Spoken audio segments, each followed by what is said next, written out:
mes yeux fermés, première étoile, couchée sous la lune, es-tu là?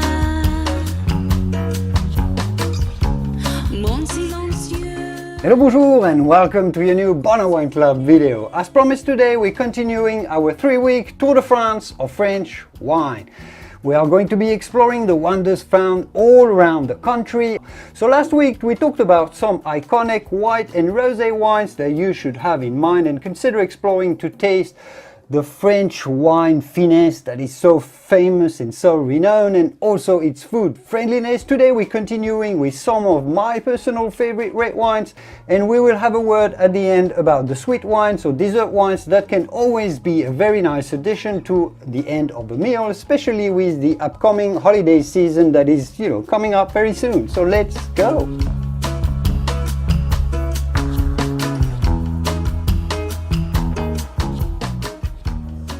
Instead of going around the country with a long list of different regions that make great red wines, and of course there are plenty in France, that might be a little bit difficult for you to follow if your French geography is a little rusty. Why don't we approach this through the angle of first the light reds, the less powerful ones, the less tannic and fruitier style, which are surprisingly or not more from the northern parts of France, as we'll talk about, and then we'll go to the sunnier and richer reds from the south. Does that work for you? Alright, so yes, France has this little bit of this divide between the north part of the country, which is colder, obviously. It's historically more industrial as well, and it makes for lighter style of wines. And in the south, that is sunnier, where I live, it's more rural, it's historically a little bit less wealthy as well overall, but it makes up for it with a richer style of wine. Another divide is that the north tends to make more varietal wines that are made using one single varietal in the wine, as opposed to the south that traditionally makes more blended wines or blends.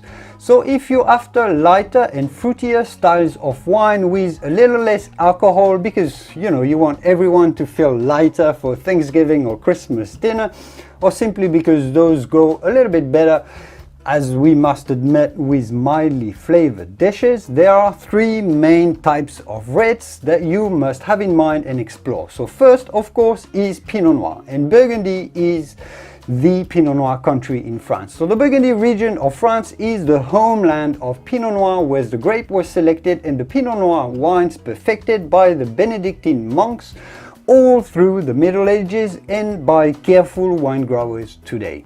There would be an awful lot to say about Burgundy Pinot Noir, but let's keep it tight and simple here with just a couple of key concepts to start understanding it really well. So first, much like Chardonnay we talked about last week, most of the Pinot Noir wines you'll find from the New World, and let's just mention here California, Oregon, South America, Australia or New Zealand, just to name a few, all of those will be a little bigger and richer than most Burgundy reds. And that's just because climates in all of those regions and countries are not as cold as Burgundy, that is really cold. It's one of the coldest regions in France, just after, surprisingly, Champagne. Anyway, French Pinot Noir is more subtle overall, but some may say a little too subtle for them, a little too tight or shy on the palate if you compare it to the most opulent ones found around the New World. But this finesse yields extremely rare floral characters in the best examples, like those fantastic notes of violet flowers and elegant notes of fresh red berries or sour cherry that come through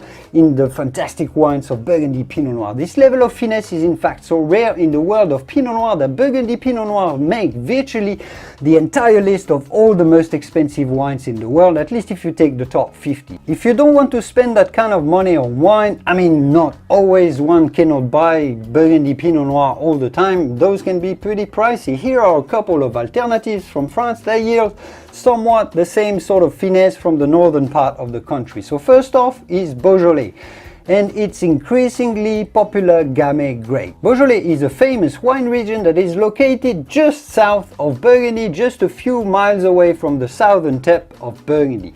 The wines they make there from the Gamay grape are also relatively light and fruity in style, dry with a very good acidity and these juicy, fresh red berry flavors that are somewhat similar to Pinot Noir and that go so well with food.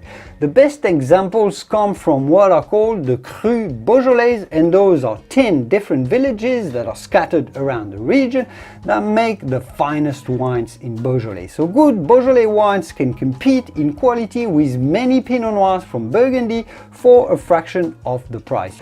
The second alternative, that is a grape that is called Cabernet Franc, that is also increasingly popular around the world. So Cabernet Franc originates and is grown in the Loire Valley mainly. Cabernet Franc is in fact the father of Cabernet Sauvignon. Yes, the mother being Sauvignon Blanc, the white grape that is so popular as well. So Cabernet Franc has somewhat of the Cabernet richness in the texture of the wine, yet it's more elegant, more subtle aromatically again, with those delicate red berry flavors and some touches of floral elements. They are absolutely fascinating wines to explore. So from the Loire, look out for wines from villages such as Chinon, Saumur, Bourgueil or Anjou village. Note that Cabernet Franc is not only grown in the Loire Valley. In fact, also it makes some of the best wines in the Bordeaux area, in the Saint-Emilion, more specifically with such globally famous winery names such as Cheval Blanc or Chateau Ozone. But let's move south to the sunnier part of the country and have a look at the key wine styles that you can find those powerful blends from the south of France.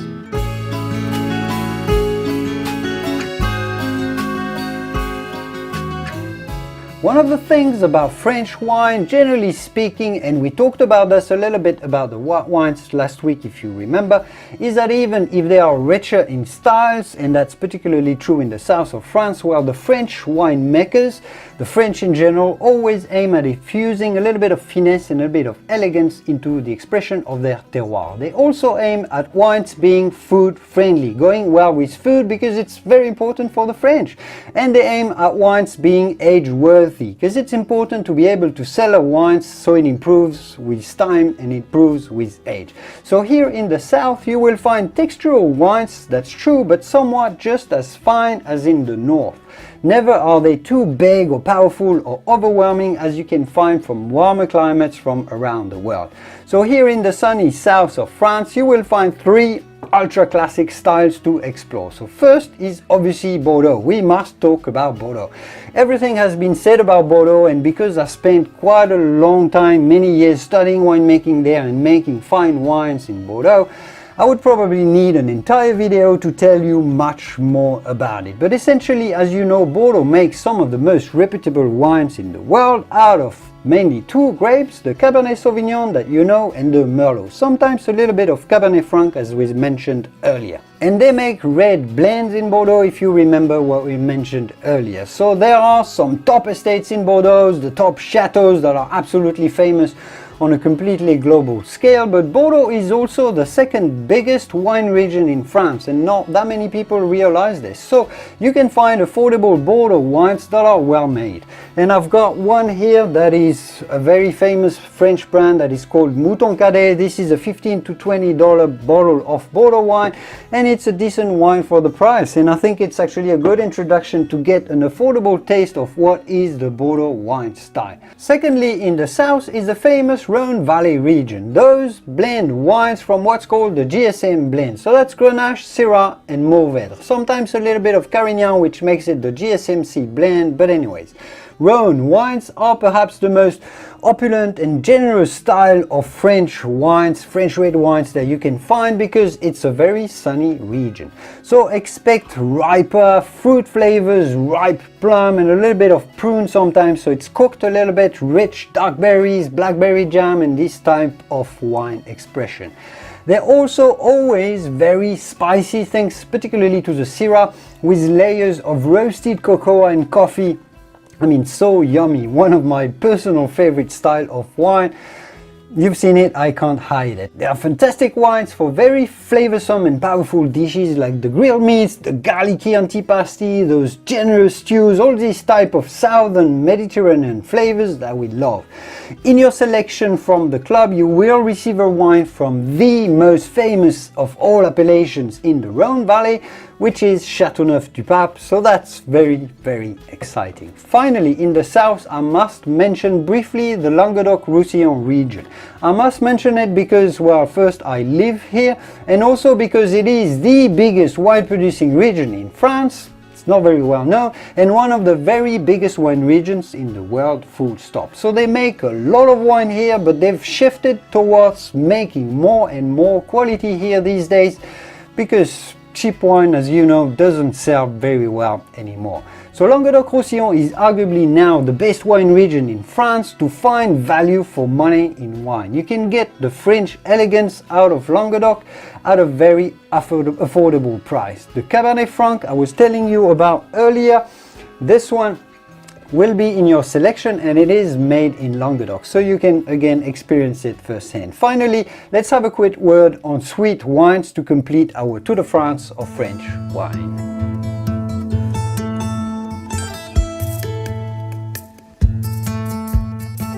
French wines, you've understood this, are mostly dry overall, and that's because dry wines go a little bit better with food, and that's very important for the French. So for a broad variety of sweet wines, one generally has to look elsewhere, in Hungary or Italy, for example. But a couple of French sweet wines worth mentioning, not the least of them. And that's mainly going to be the wines from Sauternes. So if you're not familiar with the wines from Sauternes, those are made in the Bordeaux wine region, but in a very specific area that is very foggy because it's humid, because it's nestled at the conjunction of two rivers. So here the grapes are attacked by a fungus that is called botrytis. Essentially that's the same fungus that rottens our fruits when we leave them on our kitchen table for too long. You know, this horrible grey powdery thing. But sometimes this fungus develops in a certain way on the grapes to form what's called the noble rot, which concentrates the flavors into the grapes. The results are some extraordinary wines, very rare, full of tropical, savory, sweet savory flavors that are actually quite hard to describe, but wines that are absolutely outstanding. Some of the most age-worthy wines on earth as well. And if you take Chateau d'Yquem, the most famous winery in Sauternes, well, it simply makes some of the most expensive and demanded wines in the world, you know, full stop. And that's because those wines are wines that you can age for decades, if not centuries.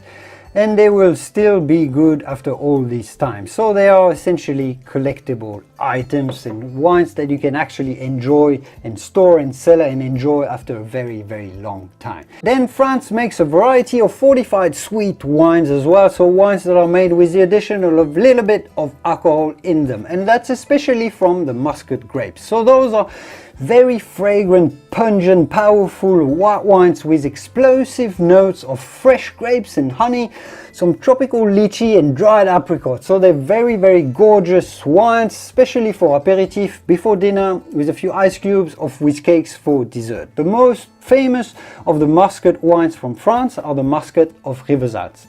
Then there are some alternatives to port wines made in France as well, those rich, dense red wines, and namely in France they're called Banyuls and Collioure. Maybe more on this someday in a future video. But I'll leave it here for today because we're running out of time, and I will see you soon in the wonderful world of wine. Au revoir, bye bye, cheers.